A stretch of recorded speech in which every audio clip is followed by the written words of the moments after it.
Hello guys, कैसे हो सब लोग। मैं हूं मान और आज हम लोग खेलने वाले हैं गेटिंग ओवर इट। ये गेम इतना इजी भी नहीं है जितना लगता है। एक छोटी सी गलती और सीधा नीचे। तो देखते हैं आज हम लोग कितना ऊपर तक पहुंच पाते हैं या फिर बार बार करते रहेंगे। सो गाइस, वीडियो का एंड तक जरूर देखना। Let's start the game.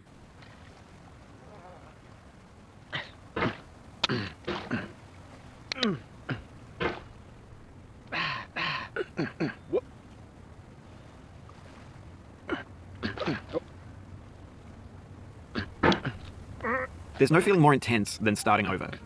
If you deleted your homework the day before it was due, as I have, or if you left your wallet at home and you have to go back after spending an hour in the commute.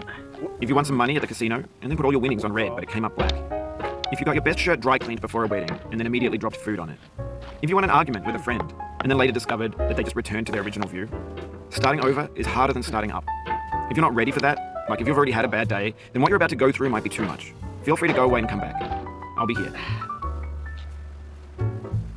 Alright, thanks for coming with me on this trip. I'll understand if you have to take a break at any point. Just find a safe place to stop and quit the game. Don't worry, I'll save your progress, always, even your mistakes. This game is a homage to a free game that came out in 2002, titled Sexy Hiking. The author of that game was Jazzuo, a mysterious Czech designer who was known at the time as the father of B games. And B games are rough assemblages of found objects. Designers slap them together very quickly and freely, and they're often too rough and unfriendly to gain much of a following. They're built more for the joy of building them than as polished products. In a certain way, Sexy Hiking is the perfect embodiment of a B game. It's built almost entirely out of found and recycled parts, and it's one of the most unusual and unfriendly games of its time. In it, your task is simply to drag yourself up a mountain with a hammer. And that act of climbing, in the digital world or in your life, has certain essential properties that give the game its flavour. No amount of forward progress is guaranteed. Some cliffs are too sheer or too slippery, and the player is constantly, unremittingly in danger of falling and losing everything.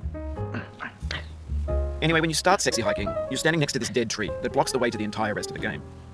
It might take you an hour to get over that tree, and a lot of people never got past it. You prod and poke at it, exploring the limits of your reach and your strength, trying to find a way up and over. And there's a sense of truth in that lack of compromise. Most obstacles in video game worlds are fake. You can be completely confident in your ability to get through them once you have the correct method or the correct equipment or just by spending enough time. In that sense, every pixelated obstacle in Sexy Hiking is real. The obstacles in Sexy Hiking are unyielding, and that makes the game uniquely frustrating.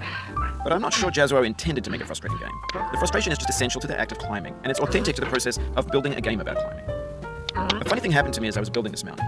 I'd have an idea for a new obstacle, and I'd build it, test it, and it would usually turn out to be unreasonably hard. But I couldn't bring myself to make it easier. It already felt like my inability to get past the new obstacle was my fault, as a player rather than as a builder. Imaginary mountains build themselves from our efforts to climb them, and it's our repeated attempts to reach the summit that turns those mountains into something real.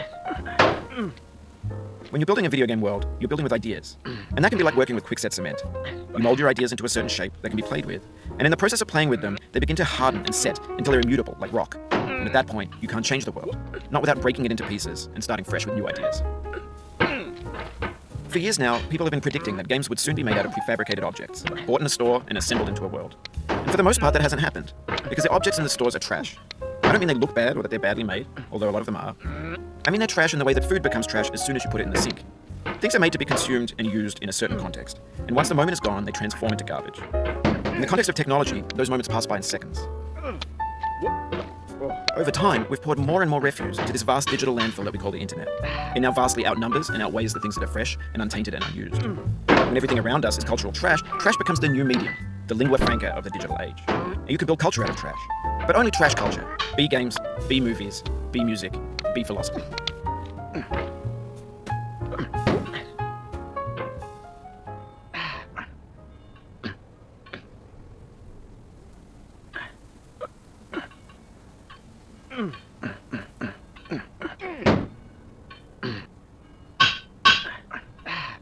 Maybe this is what digital culture is. A monstrous mountain of trash, the ash heap of creativity's fountain. A landfill with everything we ever thought of in it. Grand, infinite, and unsorted.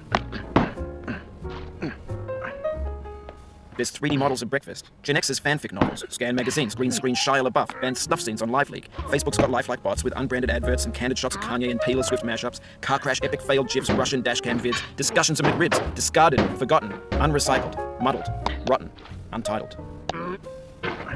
Everything's fresh for about 6 seconds, until some newer thing beckons, and we hit refresh. And there's years of persevering, disappearing into the pile, out of style, out of sight. In this context, it's tempting to make friendly content that's gentle, that lets you churn through it but not earn it. Why make something demanding if it just gets piled up in the landfill, filed in with the bland things?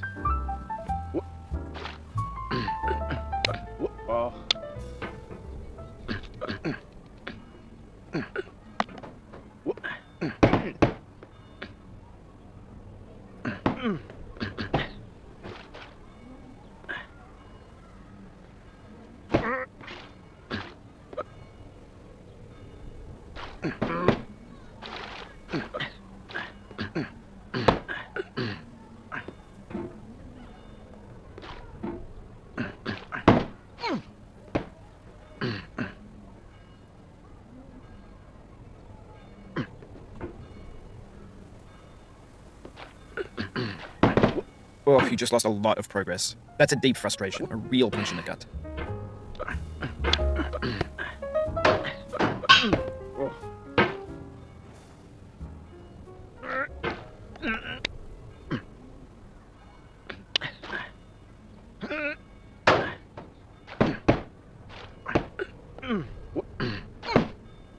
Oof, sorry about that.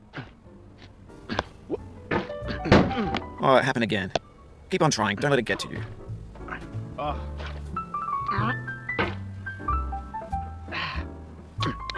This thing that we call failure is not the falling down, but the staying down. Mary Pickford.